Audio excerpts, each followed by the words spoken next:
సీతామనోరాజ్య ప్రియ సార్వభౌమా శ్రీరామ సీతారామా. ప్రేమించి పెళ్లి చేసుకున్న భర్త పెళ్ళయ్యాక 2 సంవత్సరాల పాటు సెక్షన్ లవ్ 303 ప్రకారం సరిగ్గా 5:20 నిమిషాల కల్లా ఇంట్లో ఉండాలి. లేని పక్షంలో సెక్షన్ 143 కింద సంవత్సరం పాటు హౌస్ అరెస్ట్ చేయొచ్చు. ఇలాంటి సెక్షన్స్ కూడా ఉన్నాయా? ఎప్పుడు వెళ్ళేదే? ఇంకా చాలా ఉన్నాయండి.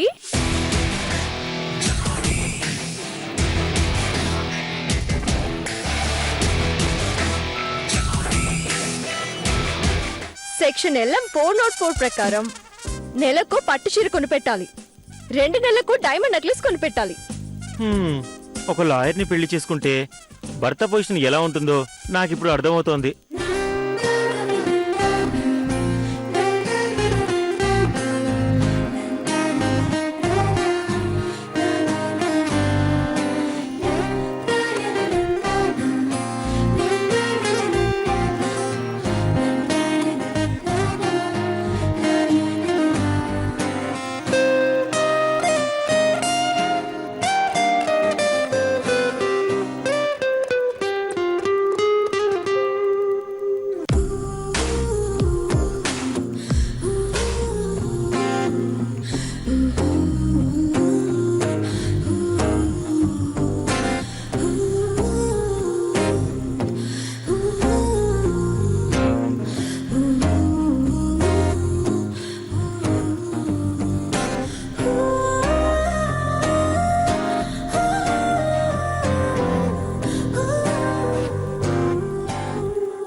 డిజైన్ చాలా బాగుంది.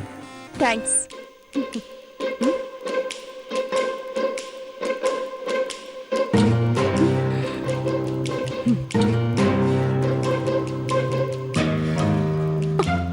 ఎందుకొచ్చా? తప్పు జాను, అనుకోని అతిథి ఎదురుగా వచ్చినప్పుడు ఎందుకు వచ్చావని అడగకూడదు.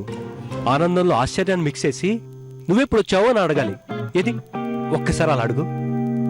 స్టూపిడ్. Thank you, welcome. నువ్వు ఇలా అంటావనే డైరెక్ట్గా రూమ్లోకి వచ్చేసాను. కాకపోతే కొంచెం లేటుగా స్వాగతం పలికావు అంతే. నీకు నేను వెల్కమ్ చెప్పడం ఎప్పుడు జరగదు. నువ్వు థ్యాంక్స్ చెప్పావు కాబట్టి మర్యాద కోసం వెల్కమ్ అన్నాను అంతే. కానీ నేను మర్యాద కోసం కాదు, మనస్ఫూర్తిగా ఒక విషయం చెప్దామని వచ్చాను. నువ్వు నాకే విషయాలు చెప్పాల్సిన అవసరం లేదు. మర్యాదగా బయటికి నడు. వచ్చింది వెళ్ళటానికి కాదు. ఏదో ఒక వంకతో నాకు ఫోన్లు చెయ్యొద్దని, అనవసరంగా నాతో మాట్లాడొద్దని నీతో మొన్ననే చెప్పానుగా. అందుకే ఫోన్ చేయలేదు. ముఖ్యమైన విషయం చెప్పాలనే డైరెక్ట్గా వచ్చేసాను. ఏంటో అంత ముఖ్యమైన విషయం? 1 minute.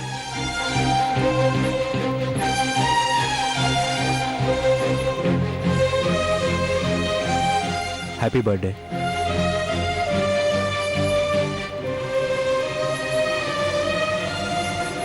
చెప్పావు కదా, ఇక బయలుదేరు. శత్రువైనా ఇంటికి వస్తే నవ్వుతూ పలకరించమన్నారు పెద్దలు. నీకు బావర్సమైన వాడిని ప్రేమగా ఇస్తే రిసీవ్ చేసుకోలే కానీ అలా కసురుకోకూడదు. అసలు నీ బర్త్డే విషెస్ ఎలా చెప్పాలనుకున్నానో తెలుసా? కానీ నా బ్యాడ్ లక్. ఏం చేస్తాం, చాలా సింపుల్గా చెప్పాల్సి వచ్చింది.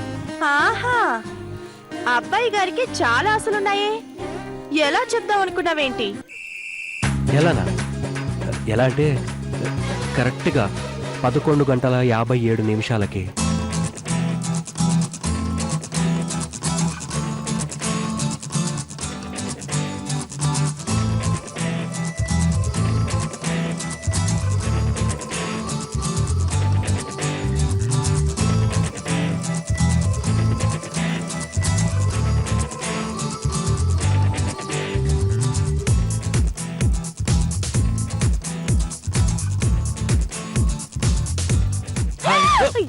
నేనే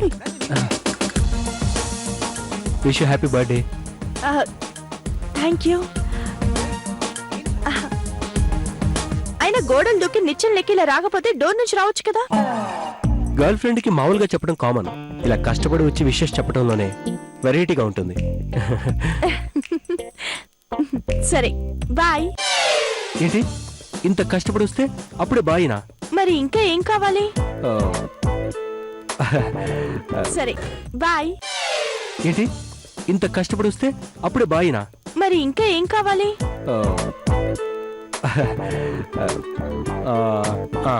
ఆ అర్థమైంది.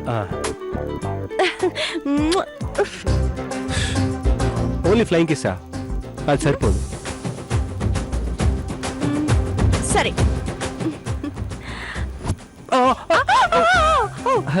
ఓకే.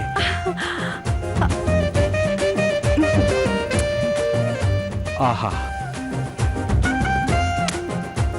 ఇది కూడా సరిపోదు. ఇంకా ఏం కావాలి? అంటే ఇంకా ఇంకా రేపు కలిసినప్పుడు ఇస్తాను, ఇప్పుడు వెళ్ళిపో. రేపా?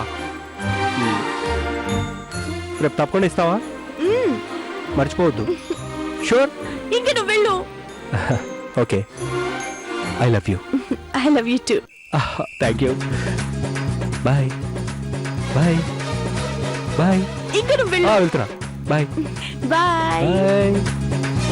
ఏ జాగ్రత్త.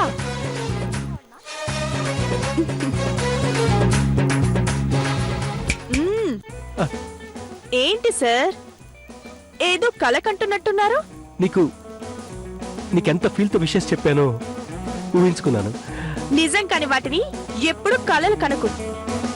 ఏమో, ప్రయత్నం చేస్తే అర్థమైన కళ్ళ ఎప్పటికైనా నిజం అవచ్చేమో. ఈసారి మిస్ అయినా నెక్స్ట్ ఇయర్ అనుకున్నట్టుగానే విషెస్ చెప్తాను. అది ఎప్పటికీ జరగదు. జాను, వస్తున్నానక్క.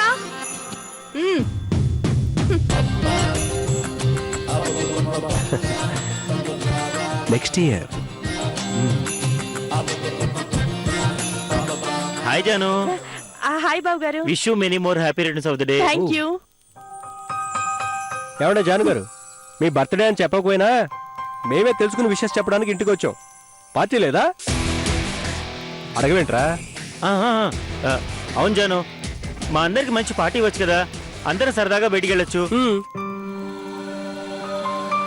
సారీ బాబు గారు, తప్పుగా అనుకోకండి. నాకు బర్త్డే పెద్ద ఇంపార్టెంట్ కాదు.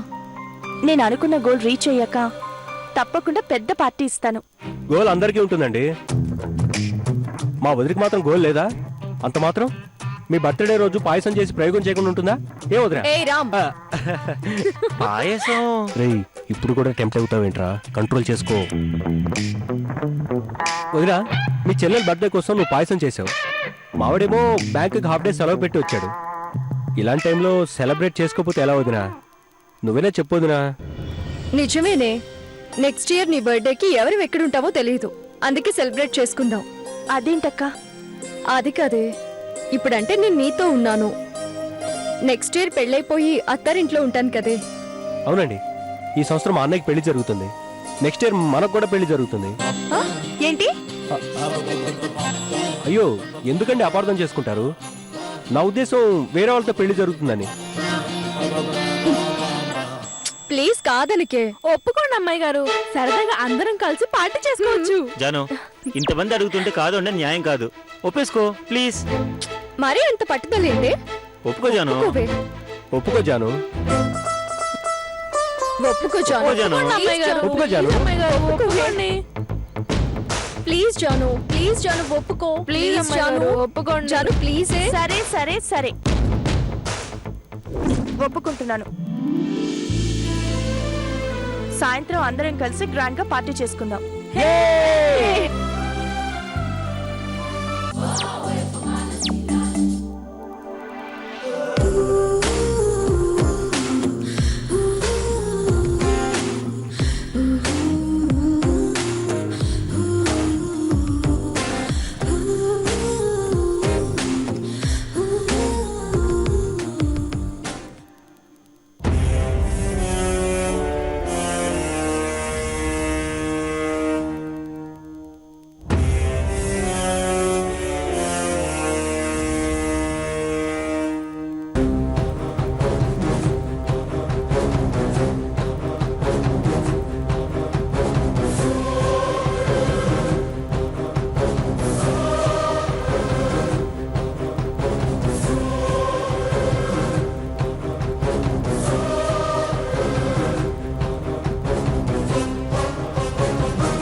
సార్ ఎందుకు అలా సీరియస్ గా ఉన్నారు? హోమం జరిపించిన తర్వాత కూడా డ్రెస్ తీయకుండా ఎందుకు అలాగే కూర్చున్నారు? హోమం దగ్గర చిన్నబాబు గారికి అమ్మాయి గారు కనపడ్డారంట, కానీ మెరుపులా మాయమయ్యారంట. చిన్నబాబు గారు వెతకడానికి ప్రయత్నించినా దొరకలేదంట. హ, అదే హోమం దగ్గర మన ఇద్దరిలో ఒక్కడున్న ఈ అఘాయిత్యం జరుగుండేది కాదు. ఒక్కసారి చిన్నబాబు గారిని చూడు. తుఫాన్ రావడానికి ముందు సముద్రంలో ఎంత గంభీరంగా ఉన్నారో నాకెందుకు ఆయన్ని చూస్తుంటే భయం వేస్తోంది.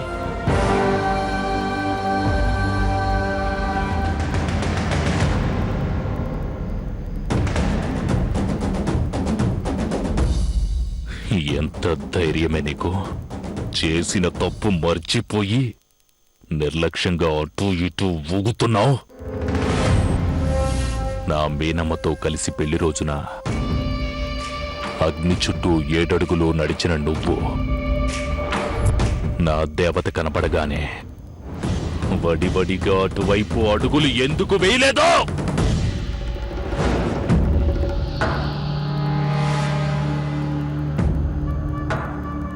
మీతో నా ప్రాణాన్ని బంధించాలని ఎదురు చూస్తున్న నాకు నా దేవత కనబడిన వెంటనే తను వేసుకోవడానికి ఎందుకు సహకరించలేదు? ప్రేమగా మీనమ్మ అని పిలిచి తను నా వైపు చూసేలా చెయ్యకుండా ఆ క్షణం ఎందుకు మోగపోయావు? హోమం జరిపిస్తున్న నాకు నా దేవత కనిపించేలా చేసి ఇన్ని రోజుల నా నిరీక్షణకు గుండెల్లో ఆనందాన్ని పెంచి మాయం చేసి నా సంతోషాన్ని క్షణంలో అగ్నిలో మసి ఎందుకు చేశావు? నా మనసు తప్ప నా శరీరంలో ఏ ఒక్క భాగమో నా ఆధీనంలో లేదు. నా మాట వినడం లేదు. నా మీనమ్మను చూసాక ఆరాటపడ్డలేదు, ఉద్రేకపడలేదు. అచేతన అవస్థలో చేత కాకుండా పడి ఉన్న ఈ కళ్ళు, కాళ్ళు, నోరు, చేతులు నాకు అవసరం లేదు.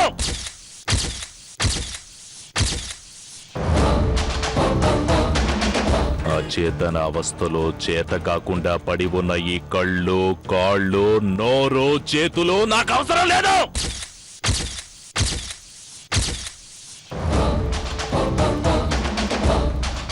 నాకే సహకరించని, నా మాట వినని, నా దేవతను నా వశం చేసుకోలేని, నా మీనమ్మ నా దరి చేర్చేందుకు నాకు సహకరించని ఈ శరీర భాగాలు నాకెందుకు?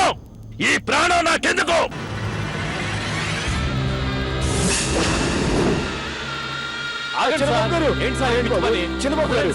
బాబు గారు వద్దండి, చిన్నమ్మ గారు మనకి ఖచ్చితంగా దొరుకుతారండి. బాబు వదిలేండి బాబు, చిన్నబాబు గారు వదిలేండి. వదిలేండి సార్, వదలండి. బాబు గారు ప్లీజ్ బాబు గారు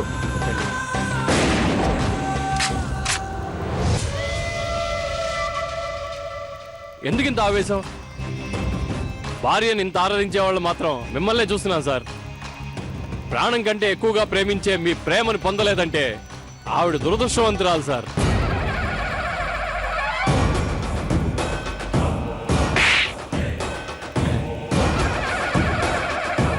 నా భార్య గురించి తప్పుగా మాట్లాడితే చంపేస్తాను. నా దేవత గురించి నోరు జారితే నాలుక కోసేస్తాను.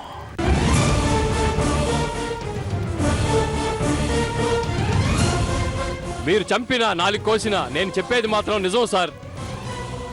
మీరు మీ ఆవిడ్ని ఒక దేవతలా ఆరాధిస్తున్నారు, ప్రేమతో పూజిస్తున్నారు. ఇన్ని రోజులు డబ్బు కోసం మేడంని వెతికాను, కానీ ఇప్పుడు మీ ప్రేమని నిలబెట్టడానికి వెతుకుతాను.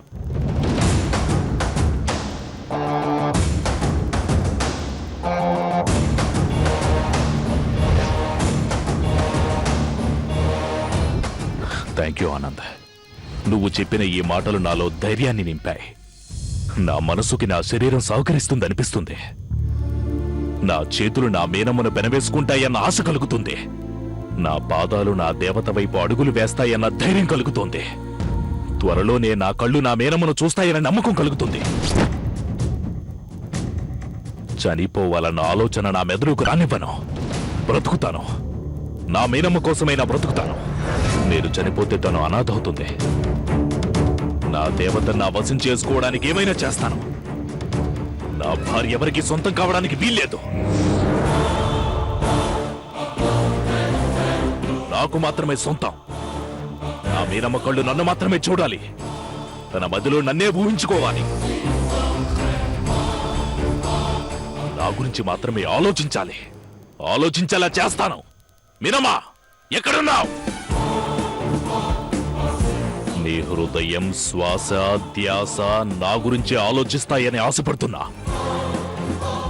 ఆలోచిస్తున్నావు. ఆలోచిస్తావు.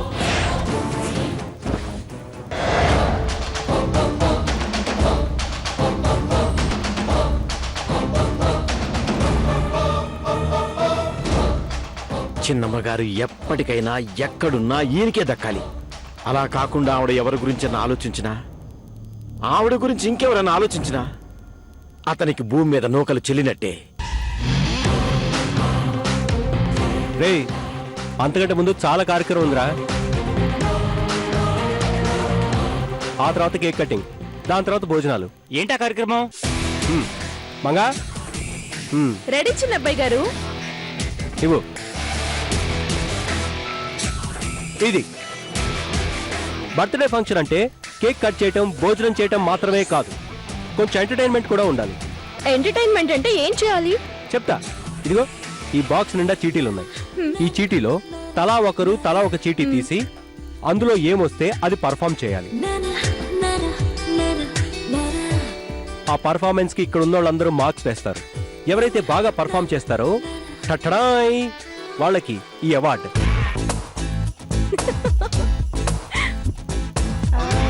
అయితే అవార్డు నాకే. హలో, మేము ఇక్కడ స్కూల్ డేస్ నుంచి స్టేజ్ మీద ఎన్టీఆర్ లాగా, ఏఎన్ఆర్ లాగా, కృష్ణ లాగా యాక్టింగ్లు, డాన్సింగ్లు చేసి ఇరగదీశాం. ఆ అవార్డు మనకే. మాటల్లో చెప్పడం కాదండి, ఆ చిట్టీలో వచ్చినట్టు చేసి గెలిచి అప్పుడు అవార్డు తీసుకోండి. ఏమంటావు రామ్? కరెక్ట్ వదినా, ఇటు లెట్స్ స్టార్ట్. ఇప్పుడు ఇవన్నీ ఏం వద్దు, నాకు ఇష్టం లేదు. ఏంటండి మీరు? పొద్దునేమో పార్టీ వద్దన్నారు, ఇప్పుడేమో ఇది వద్దంటున్నారు. లైఫ్ అయిన తర్వాత కొంచెం కళాపోషణ ఉండాలండి. నాకు తెలుసు. అమ్మా జాను, అందరూ ముచ్చటపడి నీ పుట్టినరోజు జరుపుతానంటే నువ్వు వద్దంటావేంటి? ఇప్పుడంటే వయసు వచ్చింది కానీ చిన్నప్పుడు మా కాలంలో పార్టీలంటే డాన్సులు, ఈలలు, చప్పట్లు, విపరీతమైన గోలలు చేసామనుకో. మావయ్య గారి పర్మిషన్ కూడా వచ్చింది కాబట్టి ఇంకా తిరుగులేదు, రెచ్చిపోవాల్సిందే. ఫస్ట్ ఎవరు చిట్టి తీయాలి? నేను తీస్తాను. మందా వెయిట్ వెయిట్ వెయిట్ వెయిట్. ఇక్కడ ఉన్న వాళ్ళందరిలో పెద్దవారు మామయ్య గారు.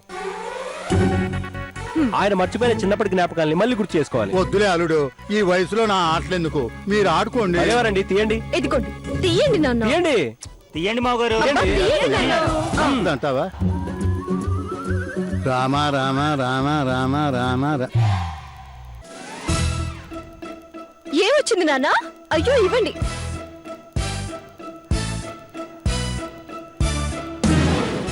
ఏమొచ్చింది వదినా? ఇరగదీసేలాగా డాన్స్ చేయాలి. కమాన్ మావయ్య గారు. కమర్ మామయ్య గారు లేవండి. వద్దు అల్లుడు, ఈ వయసులో ఎందుకు ఇవన్నీ? భలేవరే. చేయండి నాన్న, ప్లీజ్ నాన్న. లేవండి, వెళ్ళండి. నా మాట నలుగురు ఎక్కడెక్కడ పట్టుకుపోతాయి అల్లుడు.